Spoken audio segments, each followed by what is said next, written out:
Ahoy! Joe Buddy Hambone here, and I'm super psyched to announce my next Kickstarter for 321 Action, Children of Uma, a vehicle battle RPG, is launching April 19th on Kickstarter. If you're a fan of Mad Max and the Warriors, imagine that in 2060 Kansas, a post-apocalyptic version of the Dust Bowl, where there's electric cars and no shortage of ammunition. You play the Helsings, a band of wild animals roaming the wasteland reclaiming a world forgotten, and you get to do it in over 20 playable vehicles, including planes, motorcycles, dune buggies, and even monster trucks. Children of Uma will be running on Kickstarter from April 19th to May 19th, and if you back it within the first 48 hours, we've got a totally sweet Helsings patch that's going to look great on your bag or your battle vest. So be sure to check out Children of Uma from 321 Action Games and your old buddy Hambone, April 19th on Kickstarter. This is the Vintage RPG Podcast, your source for the best in classic and contemporary RPGs. With your hosts, Hambone and Stu. Welcome to the Vintage RPG Podcast, coming at you again from the clubhouse, hidden somewhere in the swamps of New Jersey. I'm John Hambone McGuire, and with me, as always, is the founder and publisher of Unwinnable. He said, "Hey, Hambone, today we're going to talk about Dread, and not the normal existential kind, Stu Horvath." Yeah, my selection had nothing to do with how I felt this morning. Hey, buddy, so are all of us together as one. Yeah. Oh, man.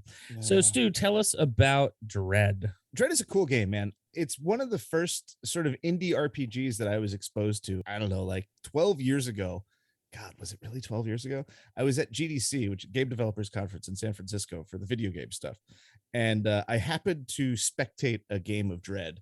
And it was one of the coolest things. It was just one of those moments where my mind expanded and I saw how much potential in role-playing games I was missing because I was, I had never been exposed to something as out there as this. It's a storytelling game, which means that it's fairly free form. It leans a lot on improv. It has a GM, and that GM, when you read the rules, it starts with a questionnaire. It's like GM hands out questionnaires and you fill out the questionnaire. The GM makes the questionnaire to kind of gauge your interest in themes that they're going to play at the table. And with the questionnaire, you create your character. Already I'm feeling, this is very loose. I don't like this. Because I have trouble with the improv. Right. It makes me freeze up. As much as I think Dread is like a cool game, I personally would probably have a lot of trouble running and or playing it, just because I'm not used to, I need that framework. They're guardrails for me of rules. When it goes all loosey-goosey, it becomes more like acting and I become much more self-conscious. So that's maybe the biggest problem with Dread. But I'm going to tell you, you should try and get over it, because Dread in action is a thing of beauty. Dread is a horror game, if you hadn't figured it out by the title. Yeah, I inferred it. I should say the game is by Epediah Ravishall and Nathaniel Barmore, and it was first put out in 2005. So this is a pretty, it's been around for a while. And I got to say, I'm pretty sure when I saw it at GDC, one of the designers was leading the game. I'm pretty sure. So that contributes a little bit to how enamored I am of the game. If the folks who made the game can't sell you on it, on their enthusiasm whilst running the game, they're in the wrong business. Right. Yeah. So they did a really good job. And I think that everybody had played it before. And it might have been a little bit worked out in a head. Anyway, so all of that aside, story game, characters, questionnaire, all those things, that's not the interesting thing about Dread. The interesting thing about Dread is how it resolves conflict. Hambo, do you know how it resolves conflict?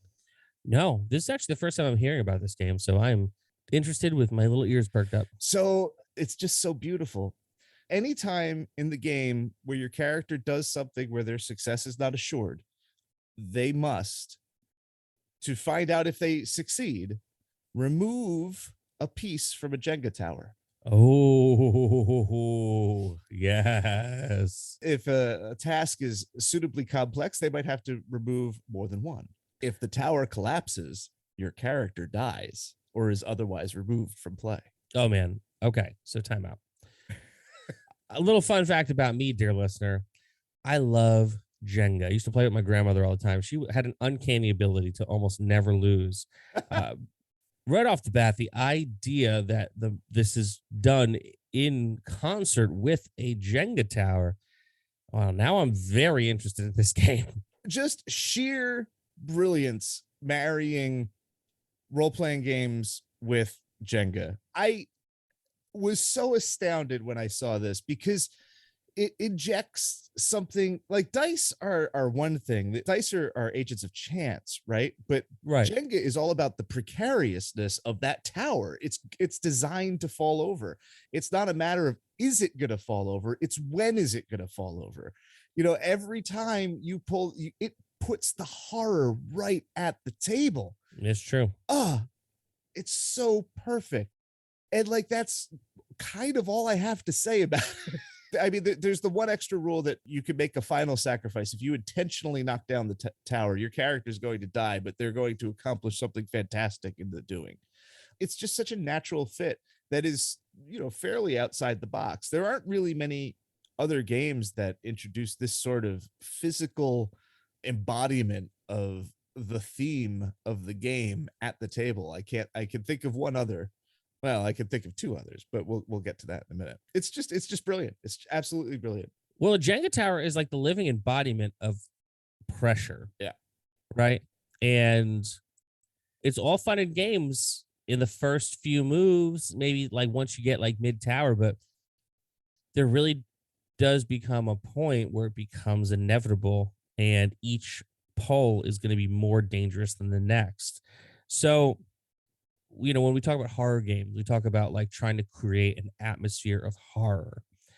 And, as you said in the past, horror is helplessness and it's tension. And I think this is a exquisite way to bring both to your gaming table. Because also like there is that like visceral, once you've built up to that point, that pop that comes from the tower falling and all the sound of all the Jenga parts hitting the table, because they're all wood or like whatever like particle wood they're made of these days. I don't even know, but still it makes a sound and it's clearly like the ending of something. And damn, dude, like that is like a level of like smart I can't wrap my head around. And I mean, is it a gimmick? I don't know. I feel like that's the one criticism that I hear most levied at Dread. And it is sort of gimmicky, but if it is a gimmick, it's an extremely effective one that delivers the promise. And there's so many horror role-playing games, and horror at the table is so hard to pull off because there's no consequence at the table, and you don't get that liminal state when like you're in a theater, when you're in a darkened room watching a horror movie, you're much more engaged with it than a horror story that's being told at the gaming table, because there's side chatter. People want, like, you're there for the hang, you're among friends, it's a brightly lit room, because if it was candlelit, you wouldn't be able to see your dice.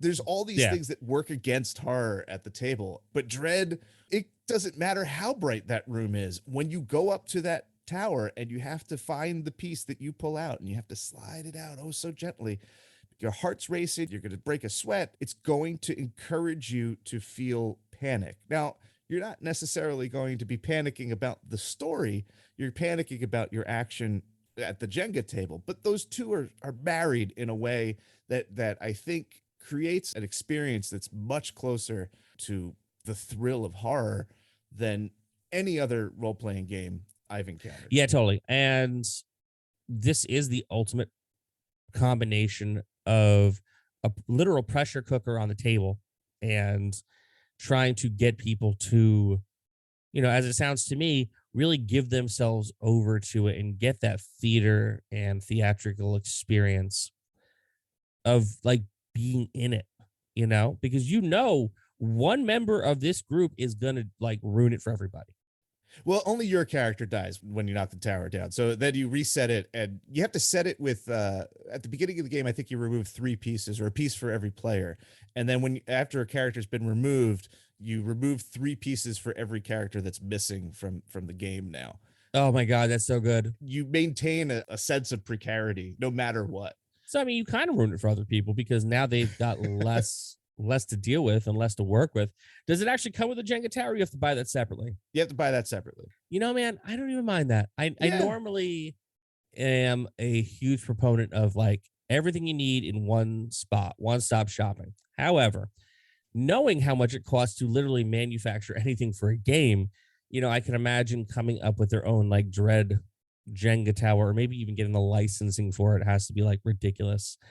$10 on Amazon gets you a Jenga tower. Not a bad way to go to fulfill the overall promise of this game. Yeah, I'm gonna pick it up. You've sold me on this. This is something that like I didn't even know I was looking for, but I'm always looking for a good horror experience, and this sounds like it, man. That's my final thought. So Dread is sort of a horror game. It does specific sorts of horror really well, I think. And it was sort of really the only Jenga game. It was the only game with a Jenga mechanic that I knew of, basically since 2005, until it was pointed out to me by one of my peer reviewers for my book that there was a game called Starcross that recently came out. And as soon as I saw the name, I was just like, that's interesting, because a lot of the same kind of physical responses that we have to horror are the flip side of the sensations we feel at the beginning of a romance, right? Right. The butterflies in the stomach, all that mushy stuff is sort of like the positive polarity of physical response, where horror is the negative polarity. And Starcrossed uses a Jenga tower at the center of a game for 2 players about forbidden love. The best kind. I think it's another really brilliant kind of application of the Jenga tower. The idea is that you create 2 characters in collaboration. You figure out where they are, why they are forbidden to entwine, and you put the tower right in front of you. And basically, you try to build a relationship in a series of, I think, 8 or 10 scenes, checking off these stars as you do certain stuff, which is like reveal important emotional thoughts and touching. Anytime your characters touch, whether intentionally or unintentionally, depending on which character type you take, you have to remove a Jenga piece. And that makes sense. Like, and if the tower falls, you don't die, you embark on this incredibly ill-advised relationship, right? You throw caution to the wind and you just go for it, which is great. So like, it's all about like, are you going to buy into the social stakes, which is we should not be together, or do you want to play it like you're driving a stolen car and go for it? And that really informs your approach to the tower. Anytime your characters, when you say something in character to the other character, you have to be touching the Jenga tower for the duration of your speech, which is just like, it adds this sense of like, the more you talk, the more into character you get, the more likely it is that the whole thing's going to fall over, and you're going to quote, air quotes, lose, because like you're going to initiate the actual relationship. So it's also a horror game, is what you're saying. Because like, what's more terrifying than being like over 30, over 40, trying to date in the Tinder era? Right. And like, you can choose to knock over the tower at any time. You could just be like, well, fuck it. This sounds like screw society. I'm not going to let them tell me who I can love. And then you just figure it out. Once the tower's knocked over, you look at your character sheets and you total up the number of stars you've checked in. Like I said, those sort of symbolize through actions in the game the strength of the relationship you've been building. If the tower falls too soon, or you don't have enough stars checked out, it ends badly. Like Sid and Nancy badly, or like? It depends on yeah. It depends on what you've sketched out. Like, a lot of it is open to what the players decide. The players set the stakes, and there's no GM. So, and like, you can do anything. The 2 examples are like dudes at a gym, and then a lady like an empress of an interstellar empire and her vizier. So like the game is like infinitely scalable, and at the end of the empire story, if it goes badly, like everybody dies, and it's great. But if you get enough stars, and you have to get a significant amount of stars, but like the more stars you have, the better the relationship. Sometimes they're a little bittersweet, but there is the possibility to get a good ending if you work really hard and establish a firm foundation. Then nothing can stop you. How romantic, Yeah. but horrifying at the same time. It's great. It just gets at sort of a left field application of the thing that works just as well. And I never saw coming. And it was great to read those rules. It's really funny too when you read the rules, because the rules are super chipper, but like the subject matter is so like doomed. Like it's like a foregone conclusion that everything's going to go badly for these two fictional characters. You know what, man? My actual final thought is indie RPGs are so cool. And, shout out to everyone who's out there hustling and grinding and making these cool independent games that are like so thoughtful and so weird and coming up with new and fun ways to use a Jenga tower. Like, I think this is the coolest thing in the world. And, I had a thought the other day that, there's not enough time now to play all these games. I'm just going to keep buying games. So like when I retire one day, I'm going to finally hopefully not break my glasses and have enough time to play all this stuff. But this sounds awesome. What do you think, Stu? Any final thoughts on Dread? No. Okay. Well, this was another amazing episode of the Vintage RPG Podcast. Stu, where can the people find you? They can find me on Instagram. I think I've posted about Dread, but I haven't posted about Starcross. It'll be in the book. And the Instagram is, of course, Vintage RPG. You can find me across social media at John McGuire RPG. I'm actually posting more because I have stuff to post about. My Kickstarter for 321 Action Presents Children of Uma is going strong. You could find a link to that on literally any social media format that I post on because I promote the hell out of it. If you like the show, don't forget to rate, review, and subscribe because your reviews really do help other listeners to find us. If you really like the show, why not become a patron? Patreon.com/VintageRPG. We got early release episodes. We got a behind the scenes look at my game. We got a behind the scenes look at Stu's book, still tentatively titled Experience Points. And holy crap, Stu, if that ends up being the actual title, I mean, my God. It's not. It's not. It's totally out of my hands. People are pulling for it, though. The marketing people, it's really, I have no control over that. Yeah, but you also get early release episodes. You get more behind the scenes stuff. You got some other cool stuff that we got coming up as well. Patreon.com. Oh, and a great Discord community that we'd love for you to be a part of. Patreon.com/VintageRPG.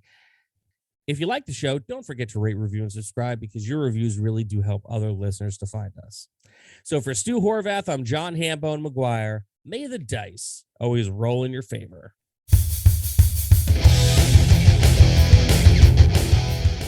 Thanks for listening. Don't forget to like, review, and subscribe to the podcast.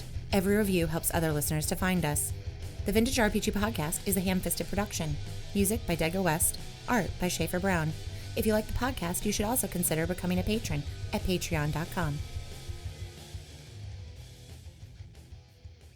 I've played it like at a bar once with 2x4s, which is also, a little sidebar here, very ill-advised because alcohol and a tower of 2x4s. Oh God, like the giant-sized one? Yeah, it's just Can you imagine playing Dread with that? Oh my God. Then you'd also be in physical danger in addition to emotional danger. My God, the horror.